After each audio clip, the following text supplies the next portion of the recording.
Yo, what's going on, everyone? It's your man Preston Max, coming back at you with a part 2 of my vinyl collection. For this one, I just kind of picked 5 random records for my collection. I figured I'll go through them.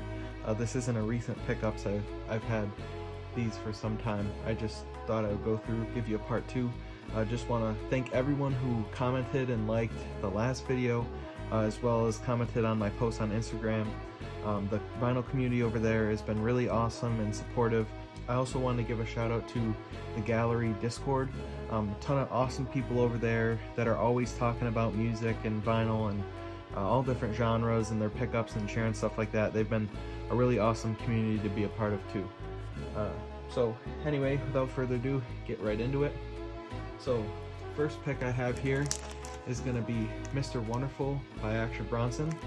This is actually the first record I've ever got in my collection. I got this back in 2015, the year that it came out. And of course, I wasn't really buying records all the time. I acquired a few of them in high school and then recently got back into it, but this was the first. This was also my introduction to Bronson. To me, this is my favorite project of his, but I think it's also a little bit of nostalgia. My friend actually showed me this album because I'm a huge Billy Joel fan, and the first song actually samples a Billy Joel song, so he kind of showed it to me through that, and then I kind of fell in love, and ever since I've just been a huge Bronson fan. But really good project. This one's a lot of fun. Again, kind of like Blue Chip 7000. This was kind of like peak Fuck That's Delicious. So this album kind of goes along with some of the early episodes of the show. Brand New Car, The Rising, Terry, Acting Crazy, Baby Blue with Chance the Rapper. I think that was the song that kind of blew this album up a little bit. Not that it blew up crazy, but just kind of gave it a little bit of more spotlight. Easy Rider 2. There's a lot of rock samples, different kind of super unique samples. That really makes this album stand out. Definitely one of my favorites again. This was just on standard black. It does come with this pretty cool insert that I kind of have had on and off my wall throughout college and high school. So you could see here just kind of some super cool artwork. Very kind of fun and lighthearted. I believe this was like a taxi driver from Fuck That's Delicious too, so some nods to that. But and then you can see the track lists and credits on the back there, but it's all bent up and the corners are all ripped off just because, again, I've had it up on my wall so many times without a frame or anything like that. But yeah, this is definitely a standout project for me. Again, one of my favorites. Probably will be my favorite for quite some time. I'll do this later. But yeah, definitely worth checking out, or giving a re-listen, as I think Bronson's style has definitely remained true, but I think it's become a little more polished and sharpened, if you would, even though a lot of his lines are just kind of like fun, carefree lines about food. But especially as he's done more projects, like with the Alchemist kind of mainly producing for him as well, there's definitely been some change. So this album holds a special place in my heart, and again, first vinyl I ever had, so this kind of started all. So that's Bronson with Mr. Wonderful. Alright, for my second pick, I decided to go with You Don't Fuck With Crime by Crime Apple. This is the Tough Kongs repress with this alternate artwork.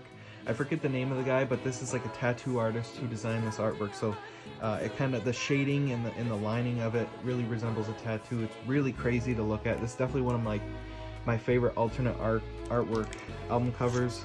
So you can see the back there is also super nutty as well. If you look here, this was limited to 500 copies. But I believe 200 of them were this variant here. I'll pull it out quick to show you. This one's gonna be on like a transparent lime, like a lemony lime looking yellow there. You can see there's just the cover. But yeah, so 200 of these, and then the rest were on pink. And if I'm not mistaken, there might be a few more pinks left on the site if you're interested. And also, this the cover of this is, usually most covers I feel like will have some sort of a glossy finish. This one just feels like a super high quality matte cardstock, so it feels really nice, it looks really nice. Again, with that artwork, it just looks crazy. But I've really recently gotten into Crime Apple.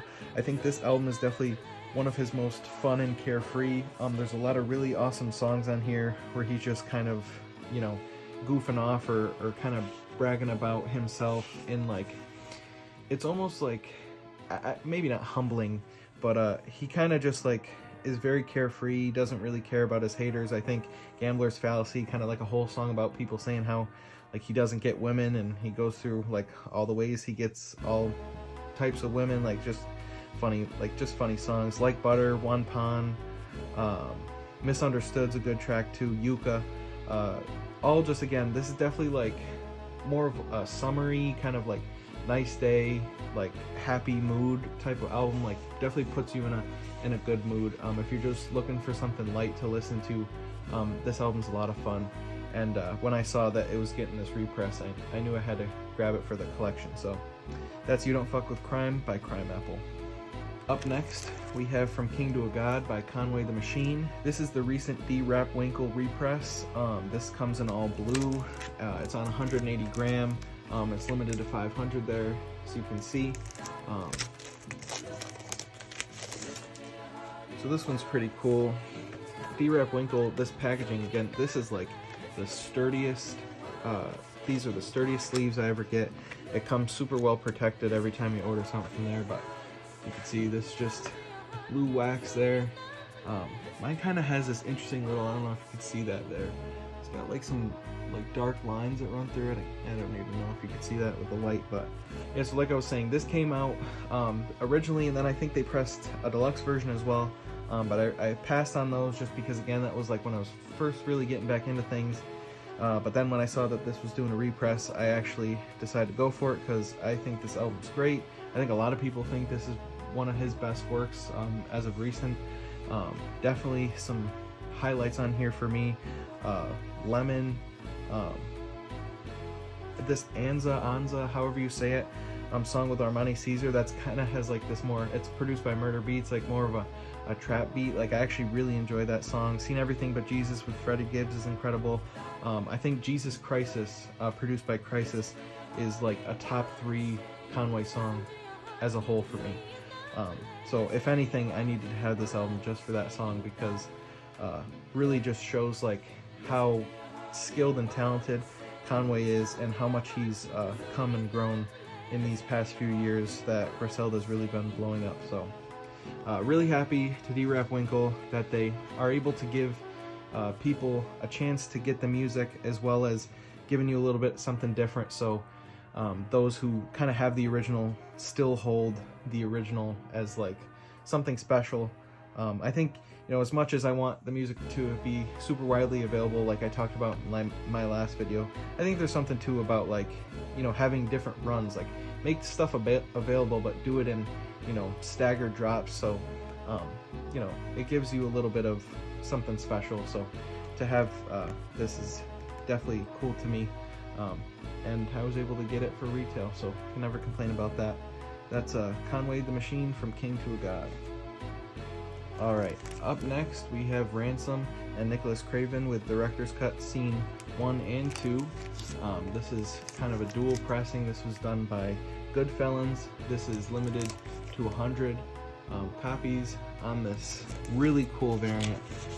Pull that out. Yeah, this is definitely one of the craziest variants I have in my whole collection. It's super cool. It's almost this like night sky, almost like ghostly looking. That's what it reminds me of, and I think it fits like the horror movie aesthetic that all 3 of the director's cut scenes kind of allude to. So this is the cover for director's cut scene 1. Again, has that kind of Freddy Krueger aesthetic coming into the dreams there, and then on the back for director's cut scene 2 we have Candyman reference. So big fan of like old school horror movies, so I like the covers for all 3. I really enjoy that these were decided to, or Goodfellas decided to go ahead and press these together, because these projects, although I do like the third the best, these are a lot shorter, so it actually to me makes more sense. I like to listen to them as one album, because, you know, scene 1 is only, I think, maybe 4 or 5 songs, so they're very short, so put together it actually makes for a really nice listening experience. Definitely in terms of this side, The Master is a really good track. Pulp Fiction, I think the beat switches on there like 3 times. It's like super long track, but again, I just like love how it flows together. And then Inception on this track, or on this side for scene 2. Inception is definitely a favorite track of mine, as well as A Beautiful Mind. All the production by Nicholas Craven is great, yet again. I think they kind of went through these two and then really perfected what they had for scene 3. But when I saw that this was coming out, again, I knew it was a no-brainer, had to have it. And then, again, alluding to my last video, just to be able to have scene 3 completed the whole Nicholas Craven set. So this is kind of a double whammy for that. Happy to have them both in the collection in one. That's Ransom, Nicholas Craven with Director's Cut scenes 1 and 2. Alright, and then last up we have The Alchemist and Boldy James with The Price of Tea in China. This is the deluxe version. In my last video I had mentioned that Ransom, Nicholas Craven, Director's Cut Scene 3 was probably my top pick for Album of the Year for 2020. Probably the contender that would be this project.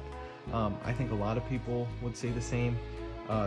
This, I think, really elevated Boldy and Alchemist's chemistry and relationship together, really perfecting what they had done with some of their projects in the past. This album is definitely darker per se, like more of a darker mood than like Bo Jackson or Tecmo Bo, for example. But yeah, I think this album is phenomenal. I think most of the tracks, it's probably no skips for me. I really like to listen to this album front to back when I do. I also really like that Alchemist, a lot of Alchemist projects, he actually will have some sort of like sample, or like, you know, some like a sample of like a TV show or something that will, or like a newscast that connects one beat to the next. And I think like most of this album just completely flows track to track all the way to the end. So that makes it really enjoyable to like just sit down and listen to all the way. Some of my favorite tracks being Surf and Turf, Scrape the Bowl, Slow Rope, Pinto. Some of the bonus tracks on here too are pretty good. This is a double LP that actually opens up. I can show you here.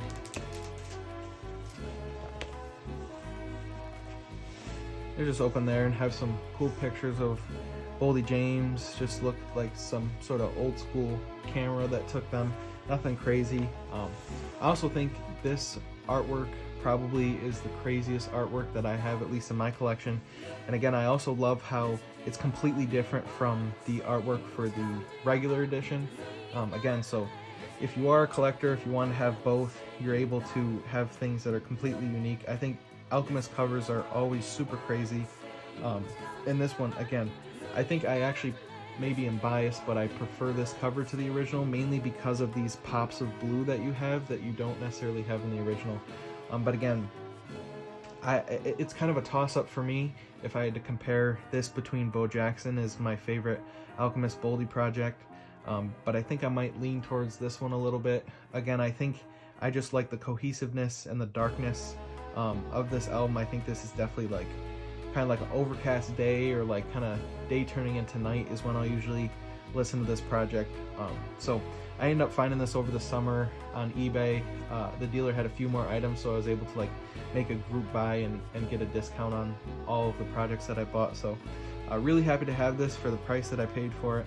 And yep, this is probably toss up for me as top project of 2020. So that is Alchemist and Boldy James with The Price of Tea in China Deluxe. And alright guys, that's it for this video. I appreciate you coming and checking this one out too, as well as checking out my other video. Make sure to follow me on Instagram at PressedOnMax. I'll leave a link in the description. I have a ton of stuff coming in, so I'll tend to do some more posts or another potential update video depending on how many packages I can hold and get in at once. So be on the lookout for that. And again, if you like what you see and you like to see more, make sure you let me know down there in the comments. I really enjoy making these videos and showcasing this part of the vinyl community that really isn't well known on YouTube, for instance. So if you like what you see, let me know. Appreciate the support. Hope everyone has a great day. Peace.